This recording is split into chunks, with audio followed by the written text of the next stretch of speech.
उत्तर प्रदेश के एक शहर में एक परिवार रहता था जिनकी बड़ी ही प्यारी एक बेटी थी। नाम था ममता। ममता दिखने में काफी सुंदर थी, लेकिन ममता की एक बहुत ही खराब आदत थी।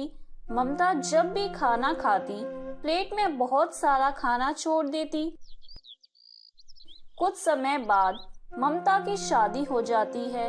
वो अपने ससुराल चली जाती है। शादी के बाद एक दिन ममता की सास ममता को अपने पास बुलाती हैं। बेटा, अब मैं चाहती हूँ कि घर की जिम्मेदारी तू अपने हाथों में ले ले। ये ले तिजोरी और राशन भंडार की चाबियाँ। मैंने इस घर को बड़ी ही सलीके से चलाया है और मैं चाहती हूँ कि तुम और भी अच्छे से इसे आगे बढ़ाओ। शुक्रिया मम्मी जी, मैं आपके विश्वास को कायम रखने की कोशिश करूंगी। ठीक है बेटा, और कभी कोई मुश्किल हो तो मैं तो हूँ ही।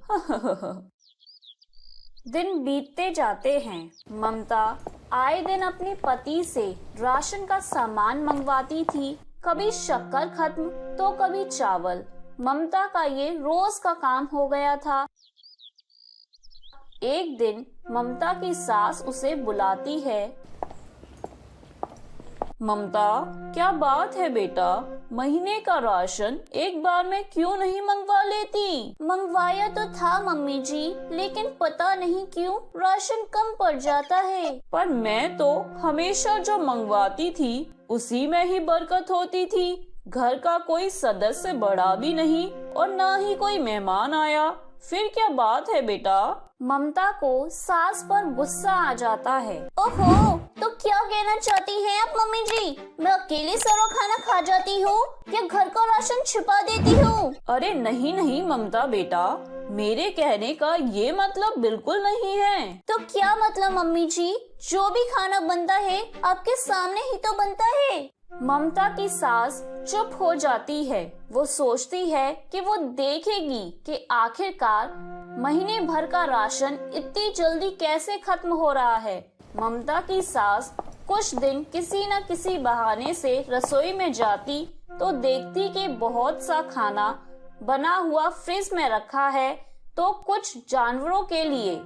वो समझ जाती है कि घर में जरूरत से ज्यादा खाना बनता है। ममता की सास मन में सोचती है, तभी मैं सोचूं राशन कहाँ जा रहा है। ममता को अन्न की कीमत का अंदाजा ही नहीं है। उसे यह एहसास दिलाना पड़ेगा। अगली सुबह ममता की सास उसे बुलाती है। जी मम्मी जी, आपने बुलाया? कोई खास काम? हाँ ममता बेटा, दरअसल मुझे अपनी पुरानी काम वाली से मिलने जाना है। उसके बच्चे की तबीयत बहुत खराब है। तुम मेरे साथ चलोगी बेटा? हाँ ठीक है मम्मी जी, मैं आपके साथ चलती हूँ। ममता और उसकी सास काम वाली से मिलने गरीबों की बस्ती में जाते हैं। ममता की सास ममता से कहती है, बेटा मैं जरा किसी से अपनी पुरानी नौकरानी के घर का पता पूछ कर आती हूँ बेटा, तुम यही मेरा इंतजार करो।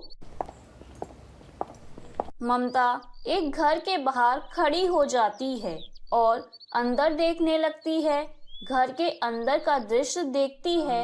एक गरीब औरत का बच्चा भूख से रो रहा होता है। चुप हो जा बेटा, मैं देखती हूँ तेरे लिए कुछ खाने को है कि नहीं। वो गरीब औरत रसोई में यहाँ वहाँ देखती है, पर उसे खाने के लिए एक अन्न का दाना भी नहीं मिलता।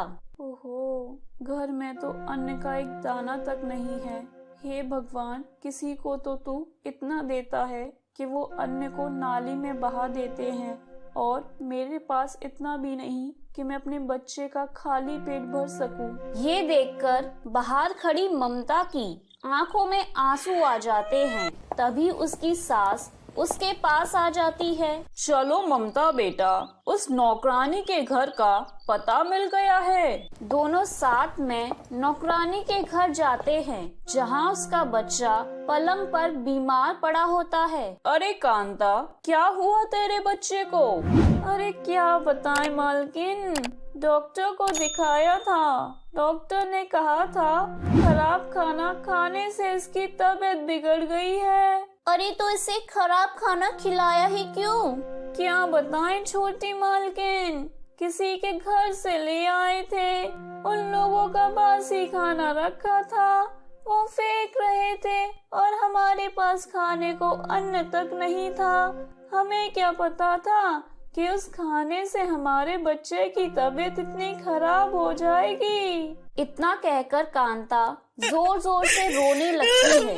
ममता ये सुनकर और भी परेशान हो जाती है और अपनी सास को वहाँ से चलने के लिए कहती है। घर आकर ममता अपनी सास को पकड़कर रोने लगती है। क्या हुआ ममता बेटा, तुम रो क्यों रही हो? सब ठीक है ना? नहीं मम्मी जी, मुझे माफ कर दीजिए। आप सही कहती थी कि अन्न की क्या कीमत होती है। मुझे आज पता चला, जो खाना हम खाते नहीं हैं, उसे कचरे में फेंक देते हैं या जानवर को डाल देते हैं, वो किसी के जीवन के लिए कितना जरूरी है। आज के बाद अन्न का एक दाना भी बर्बाद नहीं होने दूंगी मैं। बेटा, तूने जीवन में सबसे बड़ी बात जान ली है। मेरे लिए ये बहुत ही खुशी की बात है बेटा। तो मेरे प्यारे दोस्तों, इस कहानी से हमें यह शिक्षा मिलती है कि अन्न है अनमोल। तो मेरे प्यारे दोस्तों, कैसी लगी आपको मेरी ये कहानी? मुझे कमेंट करके जरूर बताएं और इसे अपने दोस्तों के साथ शेयर करें। और हाँ दोस्तों, अगर आपने अब तक मेरे चैनल को सब्सक्राइब नहीं किया है तो जल्दी से नीचे वाला काला बटन दबाकर सब्सक्राइब कर लें। तो मिलती हूँ मैं आप सभी से फिर एक नई कहानी के साथ। तब तक के लिए आप अपना ध्यान रखें। बाय बाय दोस्तों।